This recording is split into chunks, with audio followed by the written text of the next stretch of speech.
स्वागत है आपका अभी क्लासेस ऑब्जेक्टिव्स में। और आज मैं आपको पढ़ाने वाला हूं 10वीं के दूसरे चैप्टर ज्योग्राफी के लिए दूसरा चैप्टर है और ऑब्जेक्टिव क्वेश्चन का तीसरा और फाइनल पार्ट। इससे पहले मैंने पार्ट 1 और पार्ट 2 अपलोड किया था। ये मेरा तीसरा पार्ट है जिसमें हम पार्ट 1 और पार्ट 2 से आगे के सवालों के विषय में बात करेंगे। तो आइए कंप्यूटर स्क्रीन पर चलते हैं और वहाँ पर जाकर समझते हैं ऑब्जेक्टिव क्वेश्चन आंसर जो रहेगा दूसरे चैप्टर ज्योग्राफी के लिए, जिसका नाम है वन और वन्यजीव संसाधन का ऑब्जेक्टिव क्वेश्चन आंसर का तीसरा पार्ट। कंप्यूटर स्क्रीन पर आपका स्वागत है और आइए पढ़ते हैं ज्योग्राफी का ऑब्जेक्टिव क्वेश्चन आंसर जो 10वीं के ज्योग्राफी का दूसरा चैप्टर है और दूसरे चैप्टर के लिए तीसरा पार्ट है। इससे पहले मैंने 2 पार्ट अपलोड किया है और 2 पार्ट में हमने 40 तक के प्रश्नों के विषय में चर्चा की है। तो आज हम लोग 40 से आगे यानी कि 41 नंबर के विषय में बात करेंगे। तो ये चैप्टर 3 के लिए पहला प्रश्न है। पहला प्रश्न लिखा गया है कि निम्नलिखित में से कौन सा वन्य प्राणी विलुप्त की कगार पर है। आपको ये बताना है। विलुप्त के कगार का मतलब है कि अगर इसका सही तरीके से ध्यान नहीं दिया गया तो ये आने वाले समय में बिल्कुल विलुप्त हो जाएंगे, गायब हो जाएंगे, यानी कि एक्सटिंक्ट हो जाएंगे। तो यहाँ पर पहला ऑप्शन लिखा गया गुलाबी सिर वाला बत्तख और दूसरा ऑप्शन लिखा गया चीता।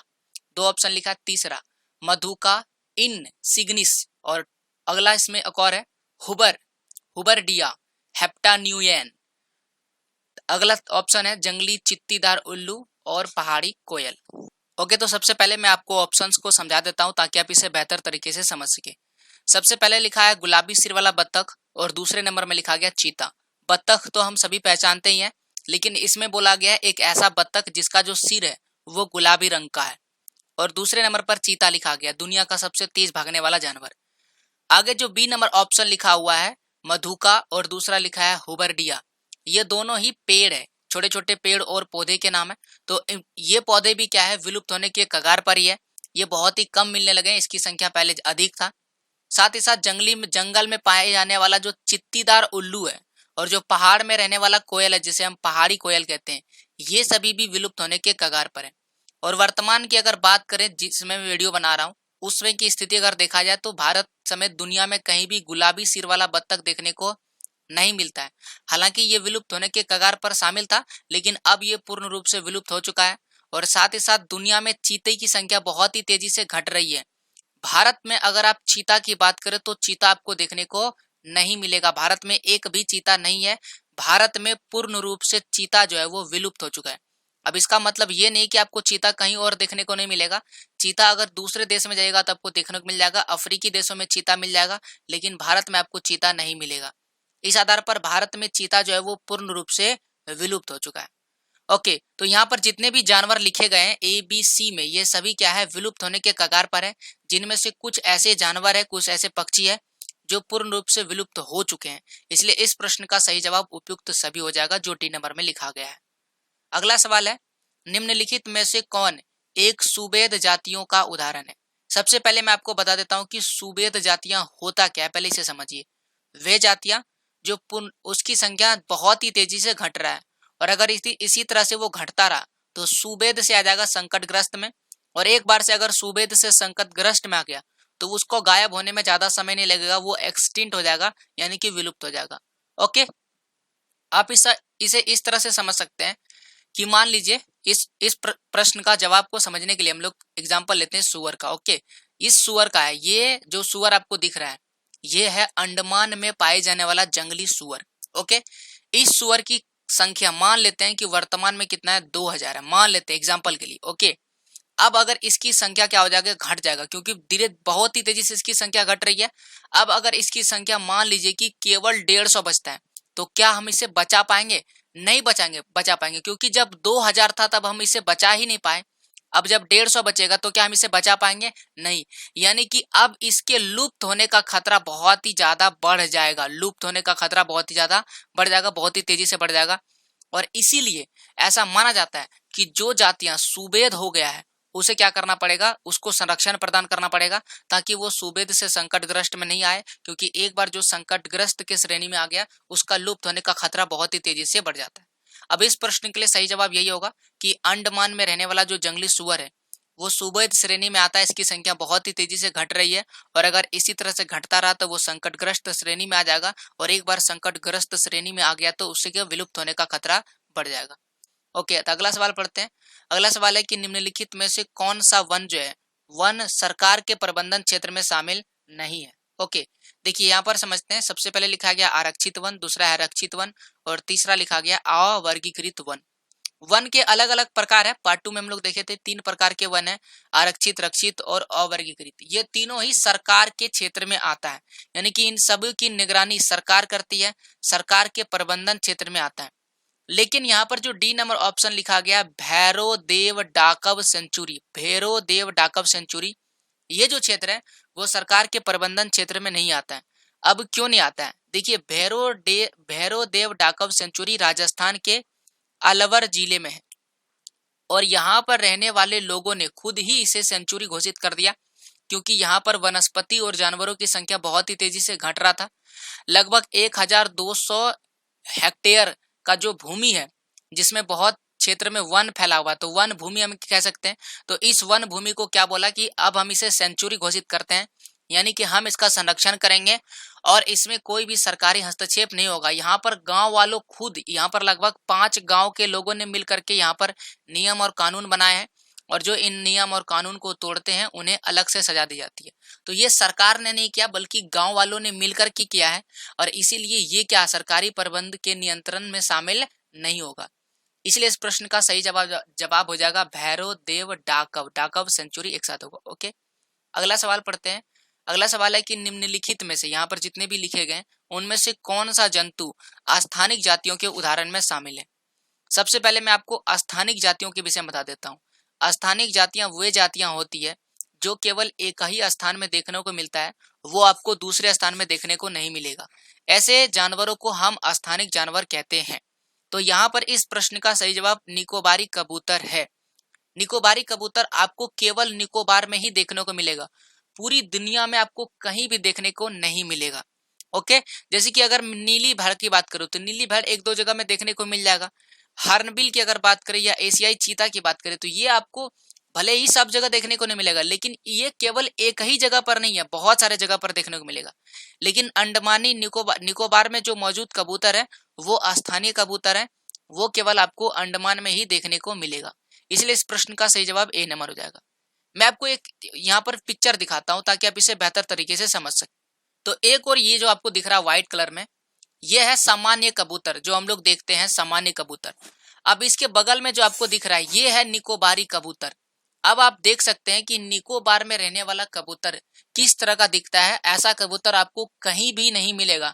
अगर आप इस वीडियो को निकोबार से देख रहे हैं तो आप ऐसे कबूतर देखे होंगे, और अगर आप निकोबार से नहीं देख रहे हैं तब आप ऐसे कबूतर को नहीं देखे होंगे, कभी भी नहीं। आपको वहां पर जाना ही पड़ेगा। इसलिए ऐसे कबूतर नहीं, ऐसे जंतु को हम क्या बोलते हैं, ऐसे प्राणी जात को हम बोलते हैं स्थानीय प्राणी जात या स्थानीय जंतु।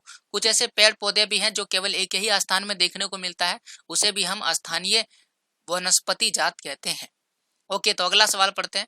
अगला सवाल हमारे सामने है कि निम्न में से कौन सा कथन सत्य नहीं है। यहाँ पर लिखा गया कौन कौन सा कथन सत्य नहीं है। सबसे पहला, हमारे देश में 81,000 वन्य जीवन उपजातियां पाई जाती है। वन्य जीवन उपजातियां का मतलब हुआ यहाँ पर जो है वन में रहने वाले जानवर रहते हैं। साथ ही साथ यहाँ पर 47,000 प्रकार के वनस्पतियां पाई जाती है, यानी कि 47,000 अलग अलग प्रकार के आपको पेड़ पौधे देखने को मिलेगा। वन्य जीवन की अगर बात करें जैसे कि शेर, चीता, बाघ, लोमड़ी, गाय, भैंस, ये क्या वन्य जीवन में आ जाएगा। साथ ही साथ वनस्पति जात की बात करें तो जंगलों में पाए जाने वाला जो पेड़ है जैसे कि साल, चीड़, देवदार, रवेदार, ये क्या हो गया, वनस्पति जात आ गया। लेकिन इसके अलावे भी यहाँ पर उपजातियां पाई जाती है। लगभग 15,000 की उपजातियां पाई जाती है जो केवल भारतीय मूल की है।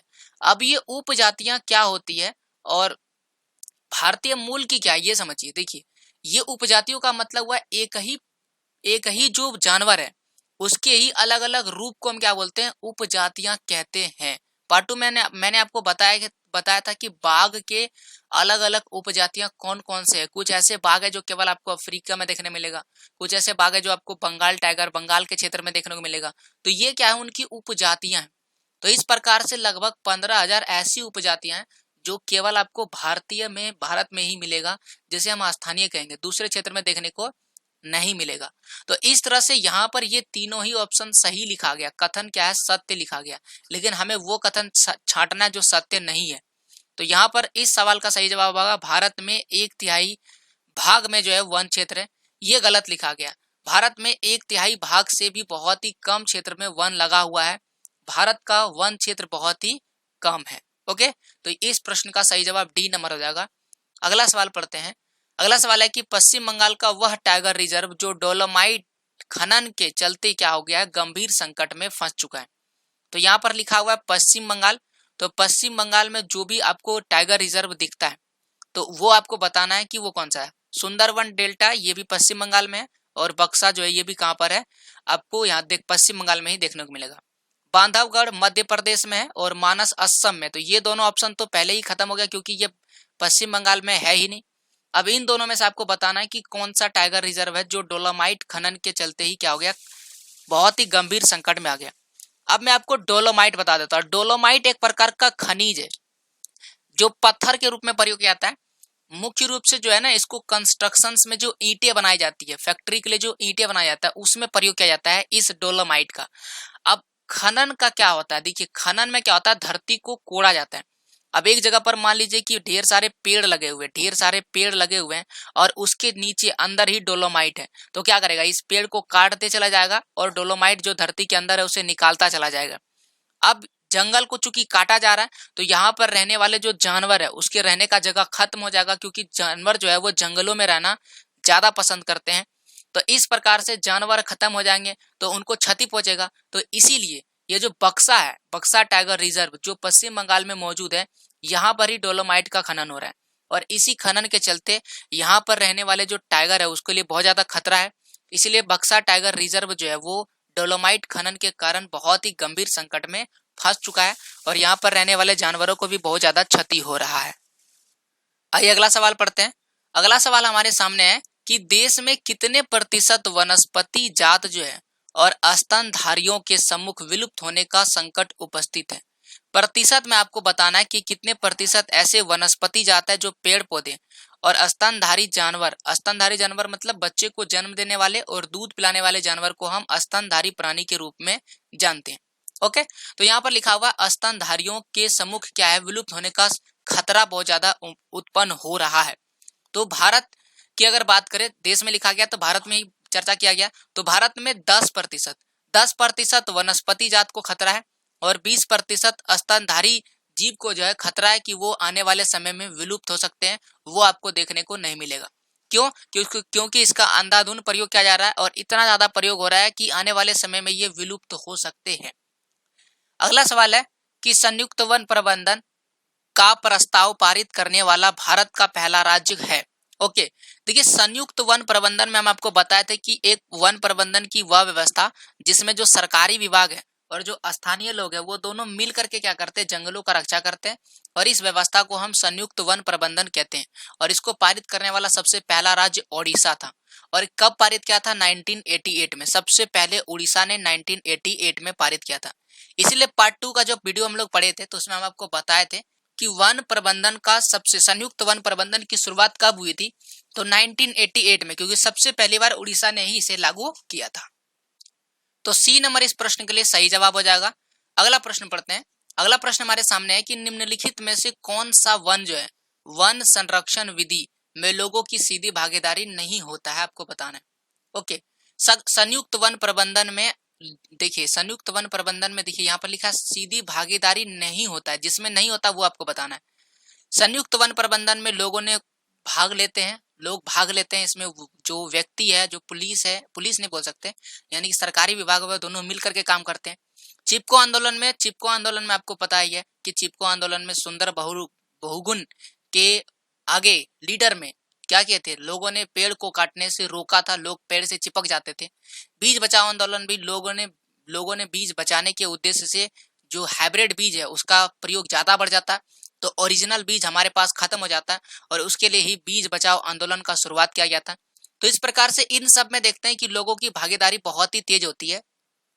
लेकिन वन्य जीव पशु विहार का परिसीमन जो होता है ये एक ऐसा क्षेत्र है जिसमें लोगों की कोई जरूरत नहीं होता। प्रकृति खुद अगर डैमेज होता है तो खुद वो क्या करता है, सही होता है, और उसमें व्यक्ति कुछ भी करता नहीं है। जैसे कि चिपको आंदोलन में वन को कौन काट रहा था, व्यक्ति काट रहा था, बचाया किसने, व्यक्ति ने ही बचाया।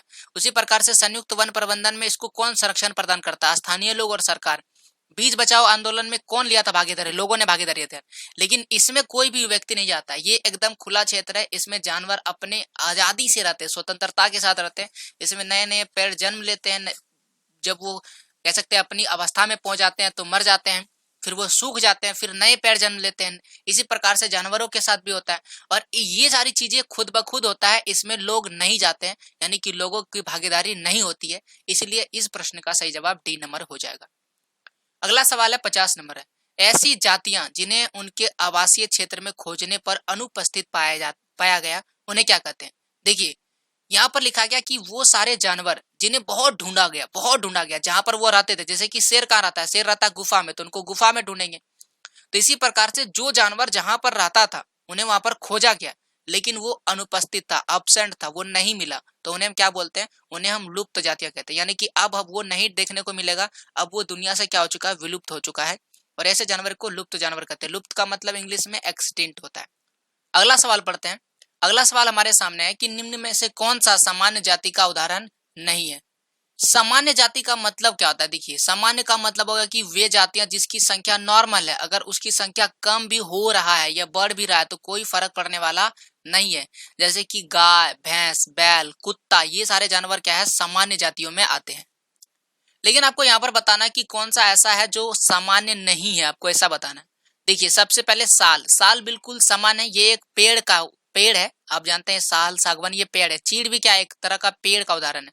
तो ये दोनों ही सामान्य है, इसकी संख्या घटने बढ़ने से कोई फर्क पड़ने वाला नहीं है। लेकिन हमें जंगलों को काटना नहीं चाहिए, हमें जंगलों को लगाना चाहिए। इसलिए इनके पेड़ अगर काटे जाते हैं तो इनको लगाया भी जाता है, लेकिन उतनी तेजी से नहीं लगाया जाता है। अगर 1000 पेड़ काटा जाता है तो मात्र 20 पेड़ लगाए जाते हैं, तो उतनी तेजी से नहीं लगाया जाता है। लेकिन फिर भी इसे हम सामान्य में रखते हैं, यानी कि इसकी संख्या सामान्य है। अब अगला लिखा है कृंतक। कृंतक क्या होता है? ये है कृंतक। आप फोटो में देखिए, ये सारे क्या कहलाते हैं? कृंतक कहलाते हैं। ओके, ये है कृंतक। तो इसकी भी संख्या आपको पता ही है कि ये नॉर्मल है, इसकी संख्या बहुत ही तेजी से नहीं घट रहा है, घटने बढ़ने से भी कोई फर्क पड़ने वाला नहीं है। ओके, अब हम अगला ऑप्शन देखते हैं। अगला ऑप्शन लिखा गया नीली भेड़। यही ऑप्शन सही है, क्योंकि नीली भेड़ ही वो ऑप्शन है जो सामान्य नहीं है। नीली भेड़ आपको कम देखने को मिलता है और ऐसे जातियों को हम दुर्लभ बोलते हैं। तो नीली भेड़ जो है वो दुर्लभ कैटेगरी में आ चुका है। जैसे ही दुर्लभ होता है तो वो सुबेद में जा सकता है, सुबेद से संकटग्रस्त में श्रेणी में आ सकता है। अलग अलग लिस्ट में जैसे जाएगा तो वो विलुप्त हो सकता है। इसीलिए इसकी संख्या को क्या करना पड़ेगा? बचा के रखना पड़ेगा। ऐसे जातियों को हम क्या बोलते हैं? ऐसे जातियों को सुबेद या दुर्लभ जातियां कहते हैं। ओके, तो ये हो गया नीली भेड़ इस प्रश्न के लिए सही जवाब। अगला प्रश्न है कि भारत में वर्ष 2017 में बाघ रिजर्व की कुल संख्या कितनी थी? डाटा वाला सवाल है, आपको डायरेक्ट याद रखना पड़ेगा। बाघ रिजर्व की कुल संख्या।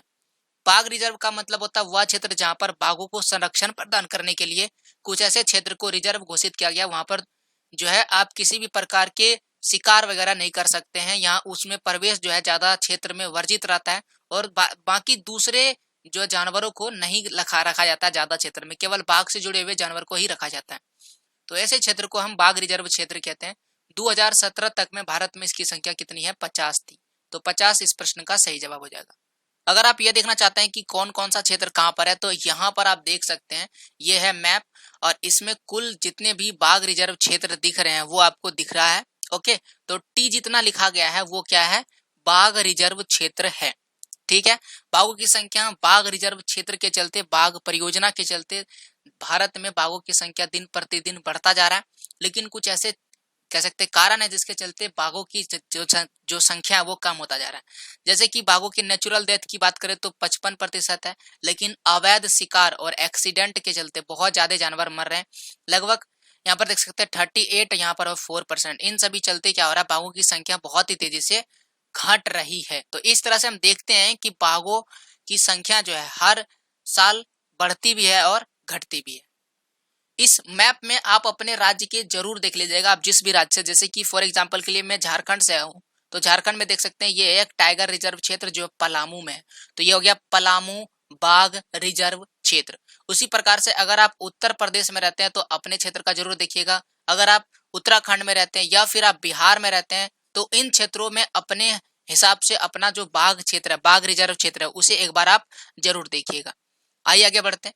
अगला सवाल हमारे सामने है कि वो जातियां जो प्राकृतिक या भौगोलिक सीमाओं से पृथक विशेष क्षेत्र में पाए जाते हैं क्या कहलाते हैं? ओके, देखिए यहाँ पर लिखा है कि प्राकृतिक या भौगोलिक सीमाओं से पृथक। पृथक का मतलब होता है अलग, मतलब वो इस क्षेत्र में नहीं रहता। जैसे कि फॉर एग्जांपल मैं आपको कबूतर वाला एग्जांपल दिए थे, तो कबूतर क्या है, निकोबार में ही सिर्फ देखने को मिलेगा, इधर आपको देखने को नहीं मिलेगा।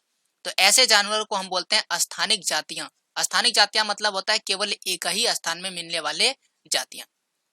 अगला सवाल है कि पृथ्वी पर अनेक प्रकार के जीवाणु रहते हैं, बैक्टीरिया रहते हैं, मतलब छोटे छोटे जानवर, जोंक रहते हैं। तो छोटे छोटे जानवर से लेकर के बड़े बड़े वट वृक्ष, सबसे बड़ा वृक्ष, हाथी, ब्लू व्हेल, ये सारे जीव पाए जाते हैं। मतलब छोटा से छोटा लेकर के दुनिया का सबसे बड़ा जानवर तक रहता है। हम इसे क्या कहते हैं, इसी को हम जैव विविधता कहते हैं। जैव विविधता का मतलब जीवों में विविधता, छोटे छोटे से लेकर के बड़े बड़े तक के जीवों में जो विविधता पाया जाता है, जो अंतर पाया जाता है, उसे ही जैव विविधता कहा जाता है। इसलिए इस प्रश्न का सही जवाब बी नंबर हो जाएगा। अगला सवाल पढ़ते हैं। अगला सवाल है कि वो जातियां जिनके लुप्त होने का खतरा है, अभी लुप्त हुआ नहीं है लेकिन लुप्त होने का खतरा है, और जिन विषम परिस्थितियों के कारण इसकी संख्या कम हुई है, यदि वो जारी रहती है तो इन जातियों का जीवित रहना कठिन हो जाएगा। ये किस तरह की जातियां हैं, तो ऐसे जातियों को हम संकटग्रस्त जातियां कहते हैं। संकटग्रस्त का मतलब वो संकट में है, अगर उसे नहीं बचाया गया तो हम उसे कभी भी नहीं बचा पाएंगे, क्योंकि खत्म हो जाएगा। जैसे कि डायनासोर दुनिया में खत्म हो गया, भारत में चीता खत्म हो गया, गुलाबी सिर वाला बत्तख खत्म हो गया, शेर पूंछ वाला बंदर जो है वो खत्म हो गया। तो इसीलिए हमें जानवरों का संरक्षण प्रदान करना बहुत ज्यादा जरूरी है। इसलिए अलग अलग जो है सेंचुरी, बाघ रिजर्व क्षेत्र और राष्ट्रीय उद्यान, ये सारी चीजों का निर्माण किया जाता है। अगला सवाल पढ़ते हैं। अगला सवाल हमारे सामने है कि विश्व की समस्त जैव उपजातियों की कितनी प्रतिशत संख्या भारत में पाई जाती है। ये एक सामान्य ज्ञान वाला सवाल है, डाटा वाला सवाल, आपको डाटा याद रखना पड़ेगा। देखिए, भारत में दुनिया में जितनी भी जातियां उपजातियां पाई जाती है, उसका 8% केवल भारत में। लगभग अगर संख्या की बात करें तो 16 लाख संख्या जो है भारत में मौजूद है, 8%। ए नंबर इस प्रश्न का सही जवाब हो जाएगा। अगला सवाल है कि बीज बचाओ आंदोलन निम्न में से किससे संबंधित है, ये आपको बताना है। अब इस सवाल को समझ लेते हैं। देखिए, यहाँ पर बीज बचाओ आंदोलन है क्या, पहले आपको बता देते हैं। देखिए, बीज का मतलब होता है वही बीज जो आप समझ रहे हैं, जैसे कि चावल उगाने के लिए, यानी धान के लिए जो बीज है, जो पेड़ के लिए बीज है, जो अलग अलग फसलों के लिए जो बीज है, बीज हमको चाहिए किसी भी परिस्थिति में, ताकि हम किसी नए फसल को लगा सके। फॉर एग्जाम्पल के लिए अगर आपको गेहूं उगाना है तो गेहूं का बीज चाहिए, तो इसलिए बीज का प्रयोग बहुत ज्यादा होता है। लेकिन आप ये समझिए, आज दुनिया की अगर बात करें तो दुनिया में हाइब्रिड बीज का प्रयोग ज्यादा होने लगा है, जिसके चलते ओरिजिनल बीज जो है वो खत्म होने लगा। हाइब्रिड बीज का अगर प्रयोग करेंगे तो उससे फसल भी हाइब्रिड वाला होगा, और फिर जो नया बीज आएगा वो हाइब्रिड ही होगा। तो हमारे पास ओरिजिनल बीज जो है दुनिया में खत्म हो जाएगा। तो ये एक समाज सेवी थे उत्तराखंड के, यहाँ पर आप देख सकते हैं, ये है। तो इनका नाम है विजय जड़धारी, यहाँ पर नाम भी लिखा हुआ है, ओके, आप देख सकते हैं। तो इन्होंने ऐसा सोचा कि अगर इस तरह से ओरिजिनल बीज अगर खत्म हो जाएगा, अगर प्राचीन बीज जो हमें अपने पूर्वजों से मिला वो खत्म हो जाएगा, तो हम कैसे चलेंगे, आगे आने वाले समय में हम फसल को कैसे उपजाएंगे। इस बात को उन्होंने बहुत ही घोर चिंतन के बाद ये बात उन्होंने आया मन में। तो उन्होंने बोला कि नहीं, हम अब क्या करेंगे, ओरिजिनल बीज को बचाएंगे। तो उन्होंने अपने खेतों में ओरिजिनल बीज को बोया, हाइब्रिड बीज को नहीं बोया, और साथ ही साथ लोगों को भी इसके लिए प्रोत्साहित किया। और ये चीज ना केवल लोगों को बल्कि सरकार को भी इतना अच्छा लगा कि सरकार भी किसानों को प्रत्येक वर्ष प्रोत्साहित करती है कि कम से कम वो अपने एक खेत में ओरिजिनल बीज को बोए और उसे सही तरीके से संरक्षित करके रखे, ताकि आने वाले समय में हमें जब ओरिजिनल बीज का जरूरत पड़ेगा तब हम उसका प्रयोग कर सकेंगे। ओके, ये शुरुआत कब हुआ था, 1986 में शुरू हुआ था ये आंदोलन, और इस आंदोलन का नाम है बीज बचाओ आंदोलन। ओके, तो बीज बचाओ आंदोलन 1986 में सही शुरुआत हुआ था। अब इसको समझ लेते हैं कि इस सवाल का क्या जवाब होगा। सॉरी, ये आगे सवाल में आगे पीछे चले जाते थोड़ा सा। ओके, तो बीज बचाओ आंदोलन निम्नलिखित में से किससे संबंधित है। पहला है टिहरी के किसानों द्वारा बिना रासायनिक खाद के फसल का उत्पादन, पहला लिखा है। पक्षियों से बीजों को बचाने का अभियान, इसमें पक्षी से नहीं बचाना है। सरकार द्वारा उत्तम बीज किसानों को वितरित करना, यह भी गलत लिखा गया है। डी नंबर में लिखा गया परंपरागत बीजों को बचाने का आंदोलन। जी हाँ, ये सही लिखा गया, परंपरागत बीजों को ही बचाना है। परंपरागत बीजों का मतलब जो प्राचीन बीज है, हमें क्या करना है, उसको बचा करके रखना, ताकि क्या हो, हमें जो है ओरिजिनल बीज की जब जरूरत पड़ेगा तब हम उसे क्या करेंगे, उसका प्रयोग कर सकेंगे। ए नंबर में लिखा है रासायनिक खाद के फसलों का उत्पादन, ये गलत लिखा गया। ओके, तो बीज बचाओ का किसे संबंधित है, इसका उद्देश्य परंपरागत बीजों को बचाने का ही एक आंदोलन है। कब शुरू हुआ था, 1986 में, और इसकी जो सबसे पहले बात कब हुई थी, 1980 के दशक में इनको लगा था, क्या नाम था इनका, विजय जड़धारी, विजय जी को लगा था कि बीज को बचाना चाहिए। कब लगा था, 1980 में, और 6 साल बाद इन्होंने ये सिद्ध कर दिया और लोगों ने बीज बचाओ आंदोलन का शुरुआत कर दिया। ओके, आगे बढ़ते हैं। अगला सवाल हमारे सामने लिखा हुआ है कि निम्न में से कौन भारतीय वन्य जीवन सुरक्षा अधिनियम 1972 के प्रावधानों में शामिल है। तो देखिए, सब जब भी सुरक्षा की बात आती है तो सुरक्षा में हम क्या करते हैं, सबसे पहले यहाँ पर संकटग्रस्त जातियों के बचाव तथा शिकार पर प्रतिबंध लगा दिए, यानी कि जो संकटग्रस्त है उसे क्या कर सकते हैं, उसको बचाना है और साथ ही साथ उसका शिकार आप नहीं कर सकते। जंगली जीवों के व्यापार पर रोक लगा दिया गया है, जंगली जीवों का आप व्यापार नहीं कर सकते हैं। वन्य जीव आवासों का कानूनी रक्षण किया जा सकता है, यानी कि वन में रहने वाले जो जीव है, तो वन में रहने वाले जो जीव है उनका आवास क्या है, उनका आवास जंगल है, तो अगर आप उसको क्षति पहुंचाएंगे तो आपको कानूनी कार्रवाई की जाएगी, कानूनी कह सकते हैं कानूनी कार्रवाई आपके पास किया जाएगा, आपको दंड भी देना पड़ सकता है। तो इसलिए इस प्रश्न का सही जवाब क्या हो जाएगा, उपयुक्त सभी बातें कही गई थी, इसलिए उपयुक्त सभी इस प्रश्न का सही जवाब हो जाएगा। अगला प्रश्न पढ़ते हैं। अगला प्रश्न ये रहा, ओके, इसमें एनिमेशन खत्म हो गया, 60 नंबर वाला नहीं क्या, यहाँ पर देखते हैं 59 नंबर वाला देखते हैं, 60 नंबर बाद में देखेंगे। लिखा है कि देश में बाघों की निरंतर घटती संख्या का प्रमुख कारण क्या है। आखिरकार बाघ क्यों घट रहा है, बाघों की खाल का व्यापार होता है और उनकी हड्डियों का औषधियों में प्रयोग होता है, यही ऑप्शन सही है। सही ऑप्शन लिखा गया कि बाघों का बहुत ज्यादा व्यापार होता है, क्यों, क्योंकि उनका खाल बहुत ज्यादा इंपॉर्टेंट है और उनका हड्डी जो है वो बहुत ज्यादा इंपॉर्टेंट है।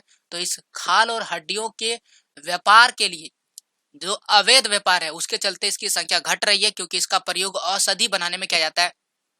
और आज हम देख सकते हैं कि दुनिया में कितने ज्यादा बीमारी फैल रहे हैं और इन बीमारियों को रोकने के लिए हमें दवाइयां बनाना बहुत ज्यादा जरूरी है, और इसलिए बाघों की संख्या बहुत तेजी से घट रहा है। आगे जो ऑप्शन लिखा है मैं समझा देता हूँ। बाघों की बीमारी फैलने के कारण, जी नहीं, बाघों में जल्दी कोई बीमारियां नहीं फैलती है। बाघों के संरक्षण क्षेत्र में कमी है, जी नहीं, संरक्षण क्षेत्र में कमी उतना नहीं है, लेकिन फिर भी कुछ ऐसे क्षेत्र है जो धीरे धीरे घटता जा रहा है, जैसे कि पश्चिम बंगाल का बक्सा क्षेत्र। सरकार की गलत नीतियां, सरकार नीतियां बनाती है लेकिन उसको लागू नहीं किया जाता है। सरकार की नीतियां गलत है लेकिन उतना गलत नहीं है, सबसे मेन कारण यही है। ओके, अगला सवाल 60।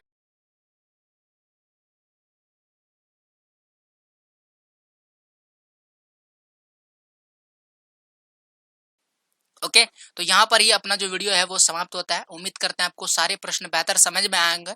अगर आपको किसी भी सवाल में डाउट है तो आप मुझे पर्सनली या कमेंट के जरिए पूछ सकते हैं। पर्सनल सवाल के लिए आप मुझे इंस्टाग्राम में पूछ सकते हैं, और किसी भी प्रकार के पीडीएफ के लिए आप मुझे अजीत कुमार ऑफिशियल में जरूर फॉलो कीजिएगा। टेलीग्राम ऐप डाउनलोड कीजिए और वहां पर अजीत कुमार ऑफिशियल को फॉलो कीजिए, वहां पर आपको ये सारे पीडीएफ फ्री ऑफ कॉस्ट मिल जाएंगे। ओके, तो मिलते हैं ऐसे ही एक बेहतर वीडियो के साथ, तब तक के लिए जय हिंद, जय भारत, वंदे मातरम।